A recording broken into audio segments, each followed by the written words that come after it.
the Diocese of Savannah, Georgia. The story of the faith in this region began with Spanish missionaries, was sustained by French and Irish immigrants, and carries on today through the devotion and commitment of priests, religious, and lay people.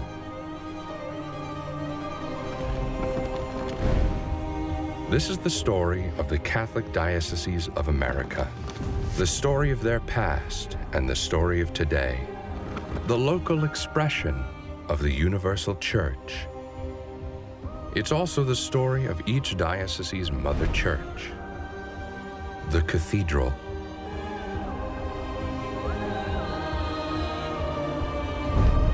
This is The Chair, an exploration of what it means to be a disciple in America.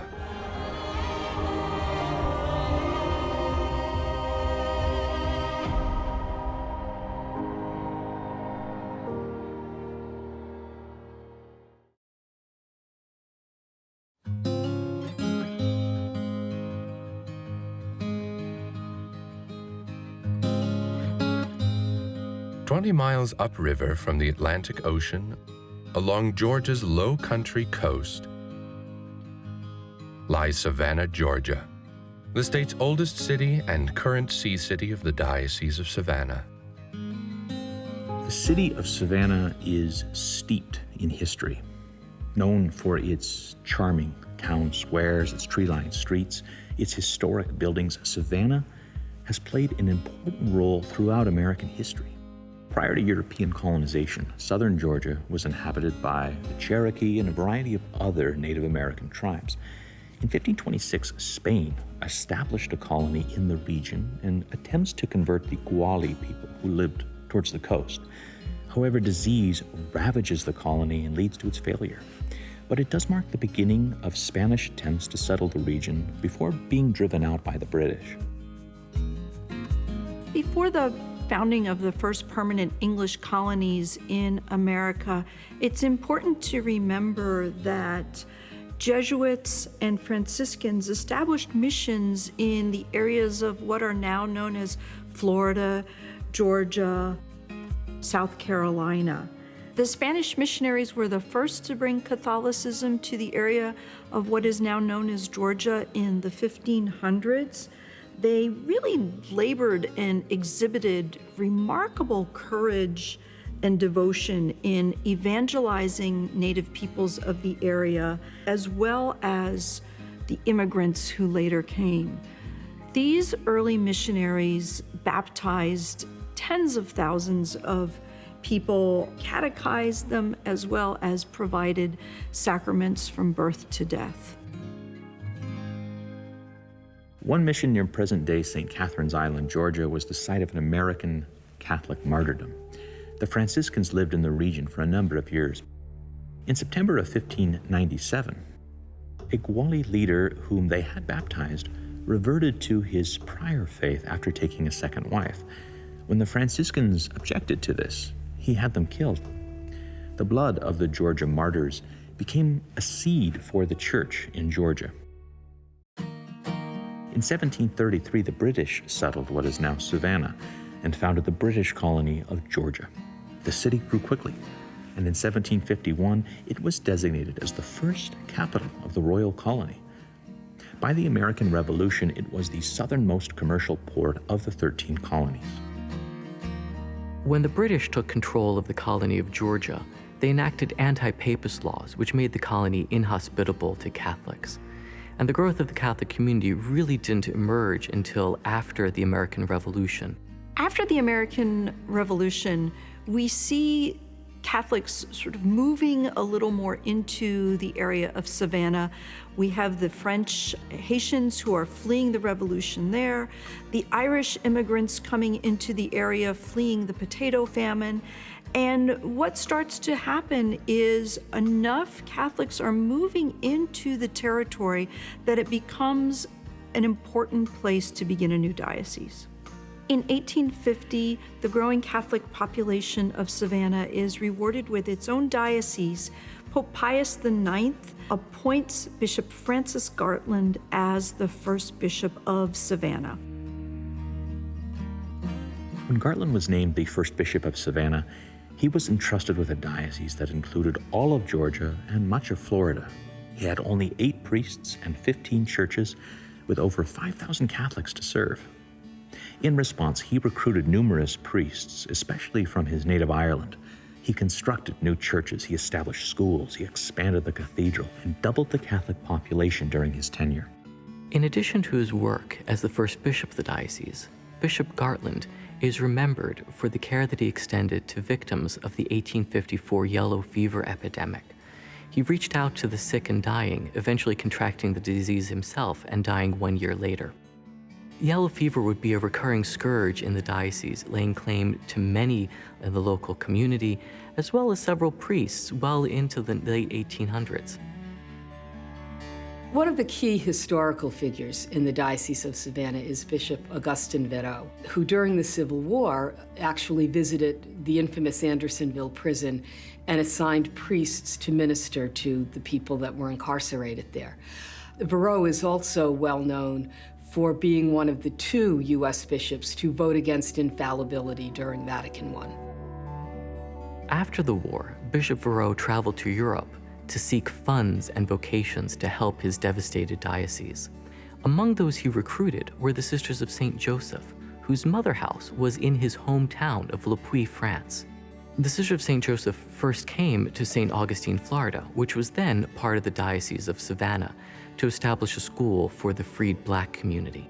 In time, the Sisters of St. Joseph also established schools in Savannah, and Bishop Verreau made arrangements with local civic authorities to have Catholic sisters teach in the public schools because of the shortage of school teachers at the time.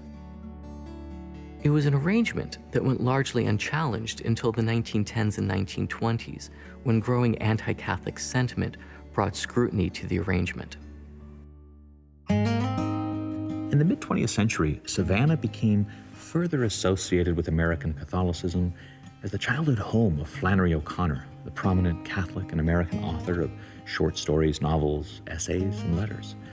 O'Connor introduced to the rest of America what she grew up with in Savannah, this unique blend of the American South and a deep Catholic faith. She grew up near the Savannah Cathedral, where she attended Mass regularly.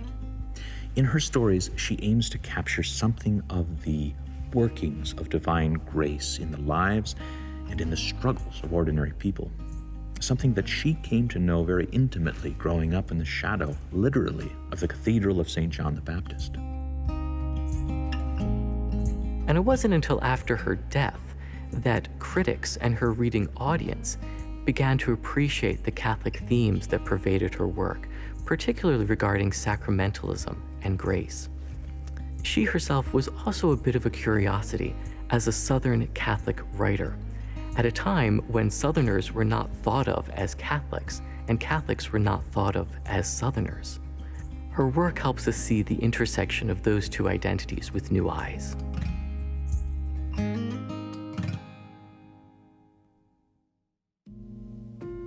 The Mother Church and the center of liturgical prayer for the people of Savannah is the Cathedral of St. John the Baptist. Founded by French migrants fleeing revolution in Haiti, St. John the Baptist was the first Catholic parish in Savannah. The first structure was built in 1800, 1 year to the day after construction began. The second church building was dedicated in 1839 and rededicated as the diocese cathedral in 1853. In 1873, the cornerstone was laid for the third and current cathedral of the diocese, and in 1876, it was dedicated. The new cathedral was for 10 years called Our Lady of Perpetual Help, before reverting to its historic name, St. John the Baptist.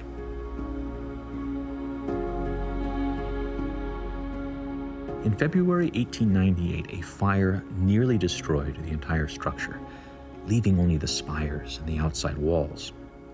Bishop Thomas Becker announced that the cathedral must be rebuilt, and as soon as possible. On Christmas Eve 1899, Bishop Becker's successor, Bishop Benjamin Kiley, celebrated the first Mass in the rebuilt cathedral, and it was rededicated in October of 1900. The main altar in the cathedral is 9,000 pounds of Carrara Italian marble. It was donated to the diocese by the priest and bishop of the Diocese of Savannah, and it has beautiful decorative motifs that remind us of the Trinity. So 3 circles, a superimposed triangle, these all remind us of God who is 3 in 1. The front of the cathedral's main altar is inscribed with the words Beate qui ad cenum agni vocati sunt, meaning blessed are those who are called to the supper or wedding feast of the Lamb. And this is drawn from Revelation 19:9, describing the wedding feast of the Lamb and all of those who are invited to it. And we participate in that wedding feast of the Lamb every time we approach the table of the Lord in the Eucharist. The cathedral has 34 outstanding murals and a number of decoratively painted spaces within the church. There are not many churches in the United States that have quite this much mural painting, and hence it's often called the Sistine of the South by those who frequent the church. The 2 most important murals are 16 by 18-foot murals within the transept. In the south transept, we have the Pentecost, and in the north transept, we have the Sermon on the Mount. The ambry stands in the eastern corner of the cathedral's north transept, and this contains the 3 oils, the chrism oil, the oil of the catechumens, and the oil of the anointing of the sick. These are distributed after the annual chrism mass to priests throughout the diocese so that they can use them in their sacraments. This ambry is very special. It's beautifully crafted out of marble. Each of the 3 containers for the oils are actually marble tabernacles that used to be inside chapels in the cathedral. And the golden doors that were attached to the ambry, each of the 3 of them were crafted and carved in Como, Italy. So they're quite beautiful and striking. St. John the Baptist Cathedral features a beautiful rose window above the organ. You can also see it from the facade. And it's 20 feet in diameter. And in the middle, you see St. Cecilia, who's the patron saint of musicians, and radiating out around her in a circle are saints and angels playing different musical instruments. So the theme of music next to the organ and the choir loft is really picked up in the stained glass window here. Saint Cecilia was a Roman aristocrat in the very early stages of the church when the church was still being persecuted. Because she was so popular within the city, she cared for the poor, she was very well liked. When it was decided that she should be killed by the emperor, it had to be made to look like an accident. So at one of the attempts to martyr her or to kill her for her faith, she was locked in her own bathhouse so that the steam would suffocate her. And 3 days later, Roman soldiers returned to take her body away, and she was found singing, according to pious legend. So that's why she's connected with musicians so closely. The chair in the Cathedral of St. John the Baptist symbolizes Bishop Park's authority as the Apostle of Savannah. Bishop Parks was appointed the 15th bishop of this storied diocese in July of 2020, and he was installed a few months later in September. Under his leadership, the Diocese of Savannah looks forward to continuing on its legacy of faith, hope, and charity for generations to come.